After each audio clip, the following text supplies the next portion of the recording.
I should have listened to the warnings. All of them. The park ranger, the locals at that dingy bar in town, even the goddamn weather report. But I didn't. And now I have to regret all my life. My name is Alex. I'm, or I was, an amateur wildlife photographer from Chicago. 6 weeks ago, I decided to take a solo trip to the northern reaches of Minnesota, right at the edge of the Boundary Waters. I wanted to capture some shots of wolves in their natural habitat for my portfolio. Something raw and authentic, away from the tourist spots. The first day, I stopped at a local bar in the last small town before heading into the wilderness.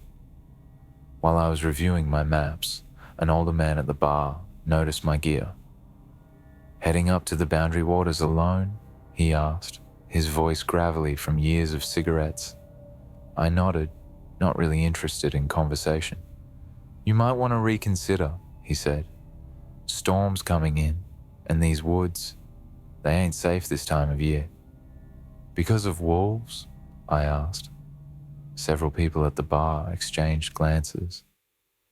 "Worse things than wolves up there," a woman muttered from the end of the bar. The old man leaned closer. "Ever heard of the Wendigo?" I hadn't, so he told me, an Algonquian legend about a malevolent spirit that possesses humans driven to cannibalism, a creature of insatiable hunger associated with winter and starvation. "Load of superstitious nonsense," I said with a laugh. No one else was laughing. I dismissed it as locals trying to scare the city guy. The next day, even the park ranger warned me about the coming storm, but said nothing about monsters. That seemed to confirm my suspicion that the bar story was just local color.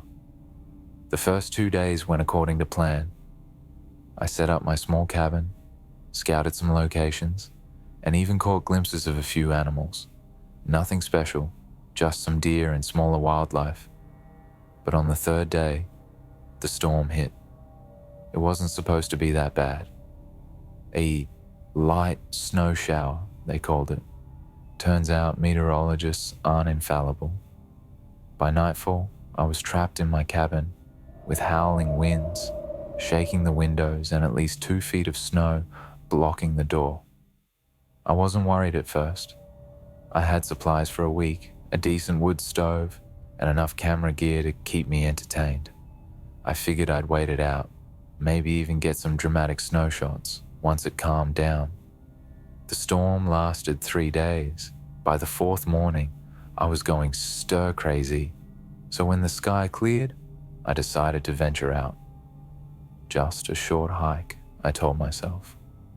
Just to stretch my legs. I packed light, some water, a protein bar, my smaller camera, and my phone, though I knew there wouldn't be service. I mapped a small loop that would take me through a section of forest I hadn't explored yet, before returning to the cabin. About 2 hours in, I realized I'd made a terrible mistake. The landscape was completely transformed by the snow. Nothing looked familiar.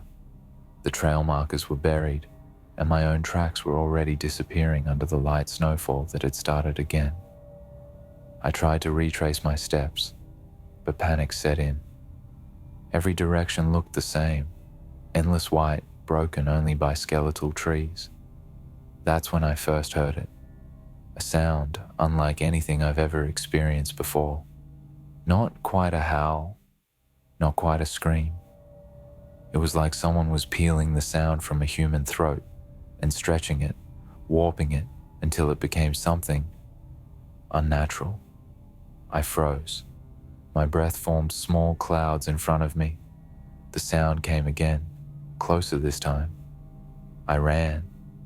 I don't know how long I stumbled through the snow, my lungs burning with each breath of icy air.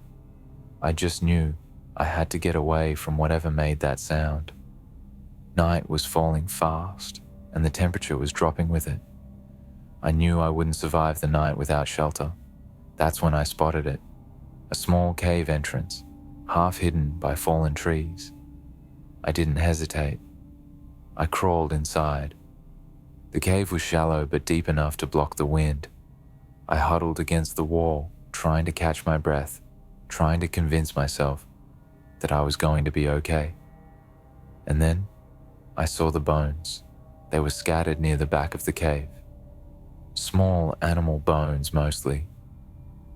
But there were others, larger ones that I couldn't immediately identify, and they all had the same peculiar marks on them, as if they'd been gnawed on.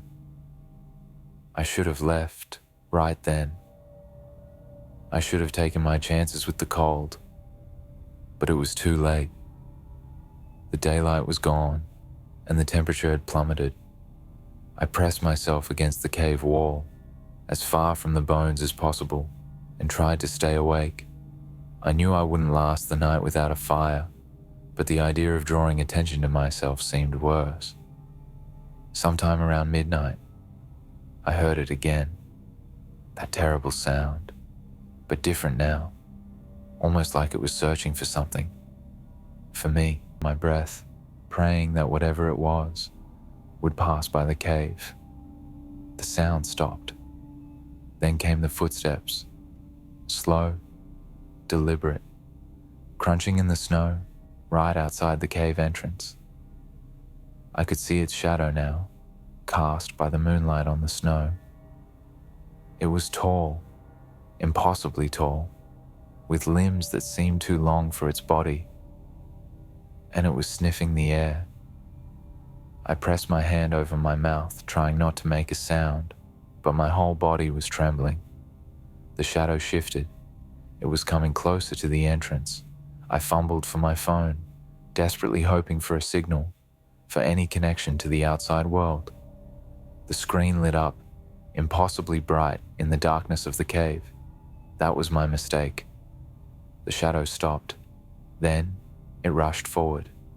I caught only glimpses of it as it entered the cave.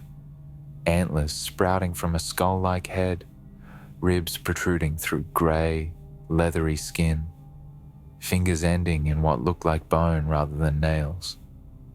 I didn't believe in monsters, not until that moment. It lunged for me, and I scrambled deeper into the cave, only to find myself in a small chamber with no exit. I was trapped. The creature paused at the entrance to the chamber, its breath a white fog in the cold air. It tilted its head, studying me with empty sockets where eyes should have been. Then it spoke. So hungry. The voice wasn't right. It sounded like several voices layered on top of each other, like it was using vocal cords that weren't meant to form human words. "Please," I whispered. "Please, don't." The creature's jaw stretched into what might have been a smile, revealing rows of jagged teeth. Your hunger becomes mine. It stepped closer, and I pressed myself against the wall, searching frantically for any weapon, any way out. My hand closed around a sharp fragment of bone. Without thinking, I lunged forward and drove it into what I hoped was the creature's chest. It screamed, that same awful sound I'd heard in the forest, and recoiled. I didn't wait. I ran past it, out of the chamber, out of the cave, into the moonlit night. I ran until my legs gave out, until I collapsed in the snow, gasping for breath. When I looked up, I saw lights in the distance, a ranger station. I was saved, or so I thought. They found me half frozen and delirious. They wrapped me in blankets, gave me hot drinks, and told me I was lucky to be alive. They asked what happened, and I told them everything. They exchanged looks. Then the oldest ranger, a man with deep lines in his face and eyes that had seen too much, finally spoke. "You encountered a Wendigo," he said quietly. "Just like the stories." "A what?" Even after what I'd seen, I couldn't bring myself to believe it was real. "The Wendigo," he repeated. "It's not just a creature, son. It's a curse, a hunger that follows. The other rangers glanced at each other nervously. One made a subtle sign of the cross. We get a case like yours every few years, the old ranger continued. Usually the person is never found. You're lucky. I didn't feel lucky. I felt like I was losing my mind. They drove me back to town the next day. I caught the first flight home to Chicago, thankful to be alive, ready to forget the whole nightmare. But I couldn't forget, because something followed me home.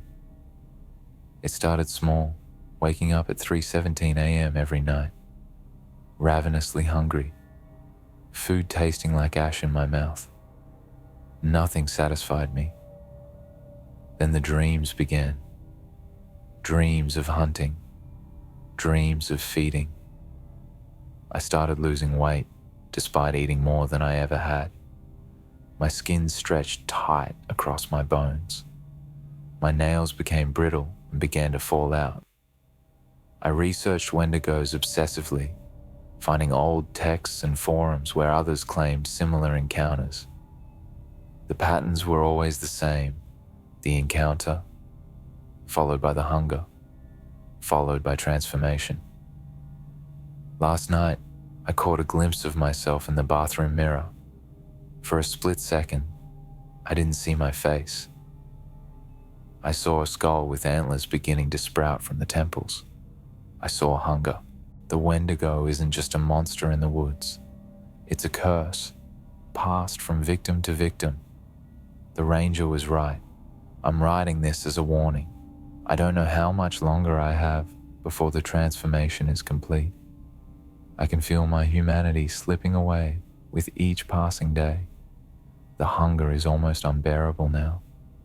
My neighbor's dog barked at me today. It could sense what I'm becoming. Tonight, I think I'll have to do something about that barking. I'm so hungry.